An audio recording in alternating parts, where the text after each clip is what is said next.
मोदी जी ने एक महिला को जब फाइनेंस मिनिस्टर बनाया है तो उसे पता है कि सिस्टम कहां से ठीक चलने वाला है। जब से मैं दिल्ली राज्य की मुख्यमंत्री बनी हूं, हमारे विभाग ने एक भी रेड नहीं की। मैं नहीं चाहती कि दिल्ली का एक भी नागरिक इस डर या भय में रहे कि मेरे यहां कोई इंस्पेक्टर आया। मेरे पिताजी एसबीआई में मैनेजर थे, तो पर मैं शादी होकर ससुराल गई और वो गड्डी देते थे गिनने के लिए कोई, तो एक नोट या तो कम हो जाता था, एक ज्यादा हो जाता था। गड्डी पूरी कभी निकलती नहीं थी। तो मेरी पति ने ताना मारा, कह रहे तुम क्या बैंक वालों की बेटी हो, तुमको गिनना नहीं आता गड्डी। मैं कहा मैं तोल के बता देती हूँ, गिनना नहीं आता, गिनेगा कौन इसको, हम तो तोल के बता देते हैं। तो इसलिए अब मोदी जी ने एक महिला को जब फाइनेंस मिनिस्टर बनाया है तो उसे पता है कि सिस्टम कहां से ठीक चलने वाला है। आज आपने कहा, नंदा जी ने कहा कोई काम हमारे जिम्मे लगाइए मैडम। मैंने अनिल जी से पूछा, मैं कहा दिल्ली में कितने सीए हैं? उन्होंने कहा 30,000। मैं कहा सारे मेरे काम के हैं। मेरी सेना तो ये 30,000 लोग हैं जो दिल्ली की जनता को बार बार ये समझाएं कि आपको अपने अकाउंट्स को क्लियर रखते हुए बहुत ही ट्रांसपेरेंसी के साथ में अपना टैक्स जमा कराएं और किसी को भी कोई दिक्कत ना आए, और जितने चैनल जो बीच के करप्शन के होते हैं वो सारे खत्म हो जाएं। और सच मानिए, इस 5 महीने में जब से मैं दिल्ली राज्य की मुख्यमंत्री बनी हूं, हमारे विभाग ने एक भी रेड नहीं की है, एक भी।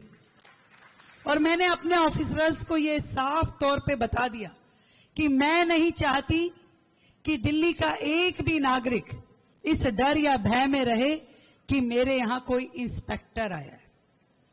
मैं चाहती हूं फेसलेस तरीके से डिजिटल पेमेंट्स हो और दिल्ली के नागरिक अपने आप अपने ड्यू टैक्सेस भरे।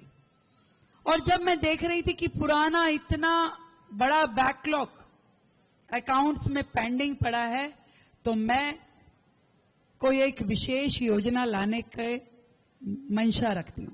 पर मैं चाहती हूं कि दिल्ली के लोगों के लिए जब मैं कुछ वो पॉलिसी लेके आऊं जिसमें उनको सीधा सीधा पुरानी पेमेंट्स के ऊपर लाभ मिले, तो वो एक ही बार आएगी भाई, ये आपको समझाना होगा।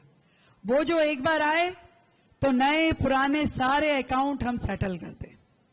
दिल्ली में एक नई एनर्जी के साथ, एक नई ऊर्जा के साथ शुरुआत करनी है। 27 साल बाद आप सभी के आशीर्वाद से और आप सभी के एक वोट की ताकत से दिल्ली में एक ऐसी सरकार बनी है जो ईमानदारी से ये चाहती है कि दिल्ली की डेवलपमेंट हो।